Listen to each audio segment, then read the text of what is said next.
हर रोज एक नई कहानी देखने के लिए चैनल को सब्सक्राइब करें और बेल आइकन को दबाना ना भूलें। महेशपुर कहकर एक गांव में अशोक लाल नामक एक गरीब आदमी रहता था। वो एक मजदूर था और अपने दोनों छोटे बेटा बेटी मीनू और राजू के साथ रहता था। अशोक लाल की बीवी का देहांत हो चुका था और वो उसकी बूढ़ी माँ महिमा बच्चों का ख्याल रखते थे। एक दिन जब कंस्ट्रक्शन साइट पर बहुत काम होता है। अरे अशोक लाल, जल्दी जल्दी हाथ चला, हमें और भी बहुत सारे काम करने हैं। फिर दोपहर के ब्रेक में तेरे हाथ का स्वादिष्ट अंडा सैंडविच खाएंगे। लाया है ना सबके लिए? हाँ हाँ हाँ भाई, लाया हूँ मैं। अशोक लाल बहुत बढ़िया खाना बनाया करता था और उसके हाथ का एग सैंडविच तो सभी का फेवरेट था।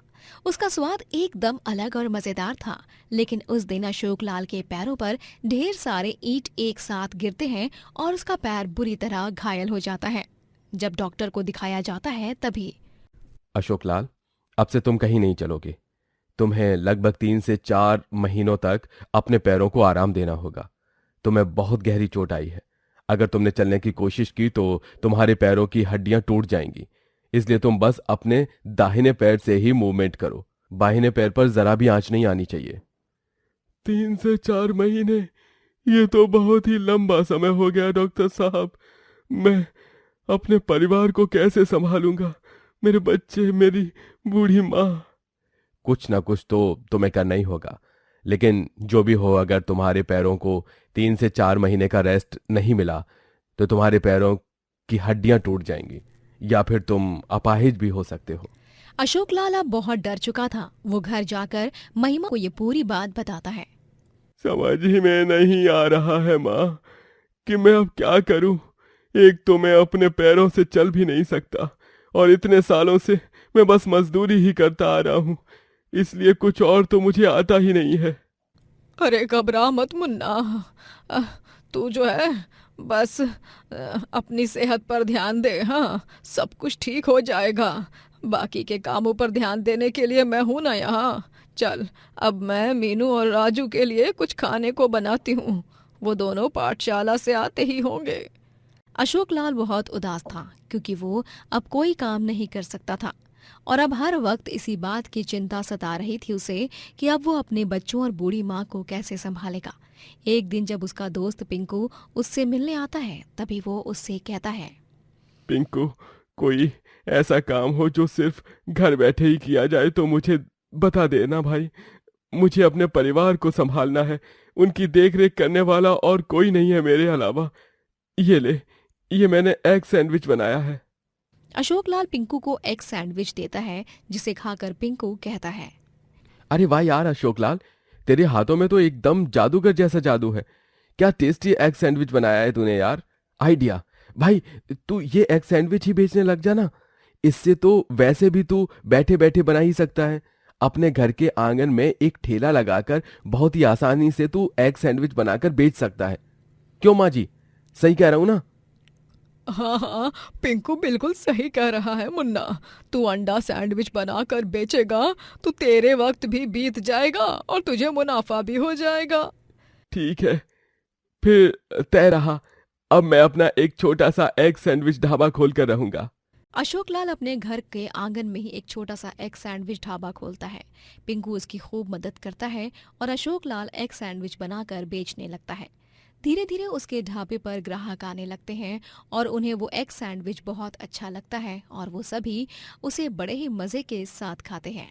आए हाय, ये एग सैंडविच तो बहुत ही बढ़िया है। हम तो और खाएंगे भैया।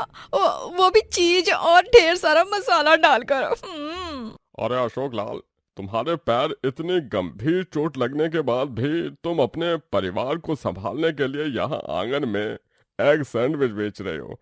सच में ये देखकर बहुत प्रेरणा मिल रही है मुझे। तुम एक बहुत अच्छे व्यक्ति हो और बहुत अच्छे एग सैंडविच भी बनाते हो। अब तो मैं रोजाना दफ्तर पर जाने से पहले तुम्हारे ढाबे का एग सैंडविच खाते हुए ही जाऊंगा। धन्यवाद भाई साहब, धन्यवाद बहन जी। ये लीजिए आपका एग सैंडविच। इसमें ढेर सारा मसाला और चीज भी ऐड किया है मैंने।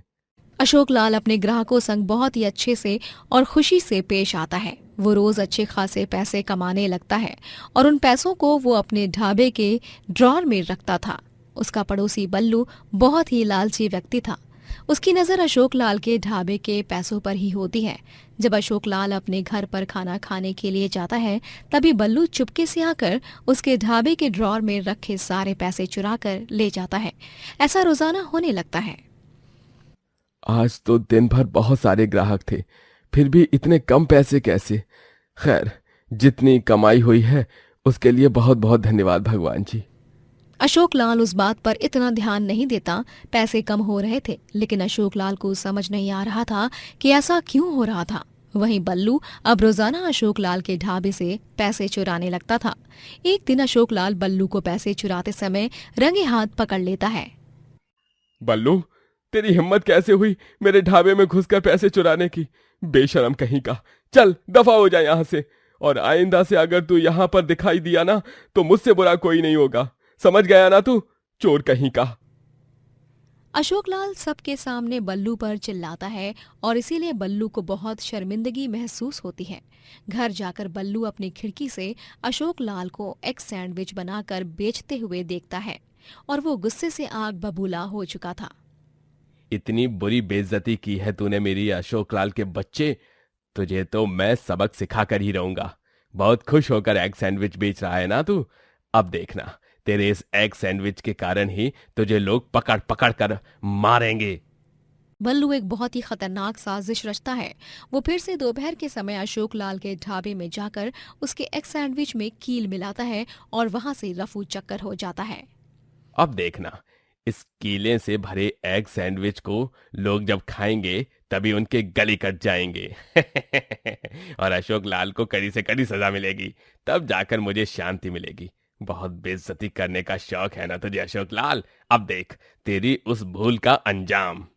शाम तक बल्लू अशोक लाल के घर के बगल वाले पेड़ के पीछे छुपकर उसके ढाबे की ओर नजर रखे हुए होता है। अरे, इतना समय हो गया, लोगों ने वो कील से भरे ये एग सैंडविच खा भी लिए, उसके बावजूद भी उन्हें कुछ नहीं हुआ। ऐसा कैसे हो सकता है? तभी वहां पर बल्लू को पीछे से पुलिस पकड़ लेती है और वो उसके हाथों में हथकड़ियां पहना देता है।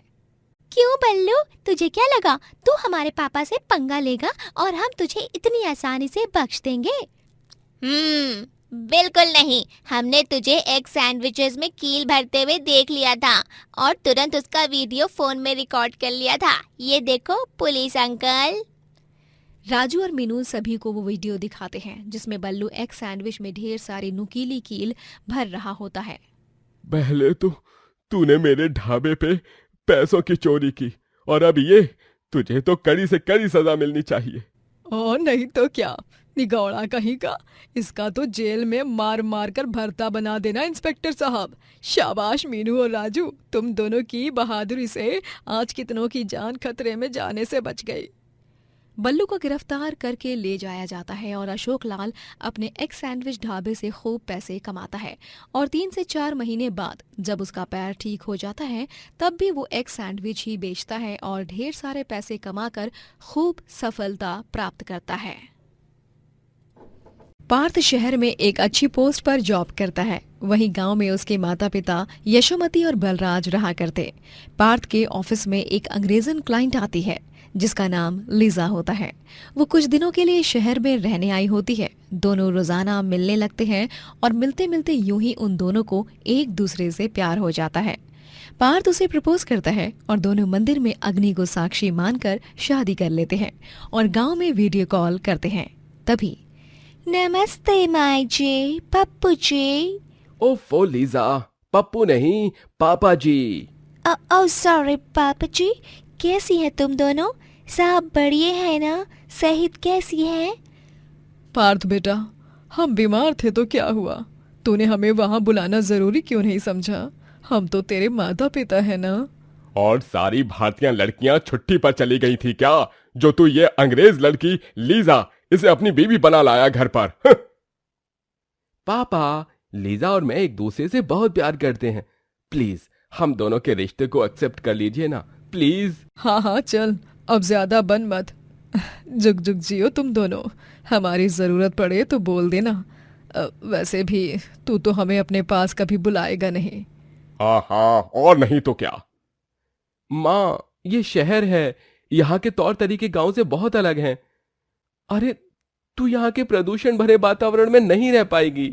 बलराज और यशोमती दोनों लिजा को ऑनलाइन ही अपना आशीर्वाद दे देते हैं।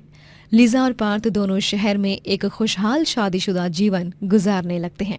लेकिन लिजा के आने के बाद बेचारे पार्थ को देसी खाने की बहुत याद आने लगती है, क्योंकि अब उसकी काम वाली बाई की लिजा ने छुट्टी कर दी थी।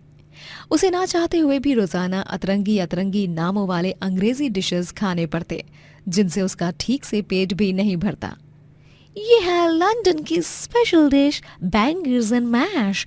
इसे मैंने अनियन ग्रेवी के साथ सर्व किए हैं, जिससे ये और भी टेस्टी होते हैं। काओ काओ, you will love it honey. Yes sweetheart. रखो रखो, मैं तुम्हें अपने नाजुक नाजुक कोमली कोमली हैंड से खिलाती हूँ, एकदम romantically baby. Oh yes baby. Liza Parth को वो डिश अपने हाथों से खिलाती है, लेकिन बेचारे पार्थ से रोजाना अलग अलग प्रकार का मीट और अजीबोगरीब डिशेस खाए नहीं जा रहे थे। वो रोज रात को ब्रश करते समय उल्टियां करता, लेकिन ये सब वो लिजा से छुपाता ताकि उसे बुरा न लगे। वहीं लिजा अपनी रसोई को एकदम गंदे तरीके से रखती। वो सारे बर्तन ऐसे ही रख कर सो जाती। पूरी रसोई में यहाँ से वहाँ कॉकरोच और चूहे टहलते और सारा खाना खराब करते, लेकिन लिजा इन सब पर बिल्कुल भी ध्यान नहीं देती। एक दिन जब लिजा अपनी सास यशोमती को वीडियो कॉल करती है, तभी ये देखो माँ जी, मैंने आज बनाया है टॉफी पाई। यह एक इंग्लिश स्वीट डिश है। अगर आप भी यहाँ होती तो मैं आपके लिए भी बना के खिलाती थे। हाय हाय हाय हाय, तू ही खा वो अंग्रेजों वाली डिश और फिस। हाँ, तू पहले मुझे अपनी रसोई दिखा, जरा देखूं तो कितनी सुंदर तरह से सजा रखा है तूने अपनी रसोई। ओह ये जी जी, क्यों कहीं आई मीन क्यों नहीं, वन सेक। लिजा यशोमती को अपनी पूरी रसोई दिखाती है, जिसमें वो कॉकरोचेस को घूमते हुए भी दिखा देती है। जाने अनजाने में यशोमती अपनी अंग्रेजन बहू की रसोई देखकर हैरान और दंग रह जाती है। हे भगवान, ये रसोई है या कबाड़ खाना? छी छी छी छी। अरे बहू, इस तरह से अगर अपनी रसोई रखेगी तो तू और पार्थ दोनों बुरी तरह बीमार हो जाओगे। कॉकरोच और कीड़े मकोड़ों के लिए खुला मैदान बना दिया है तूने तो।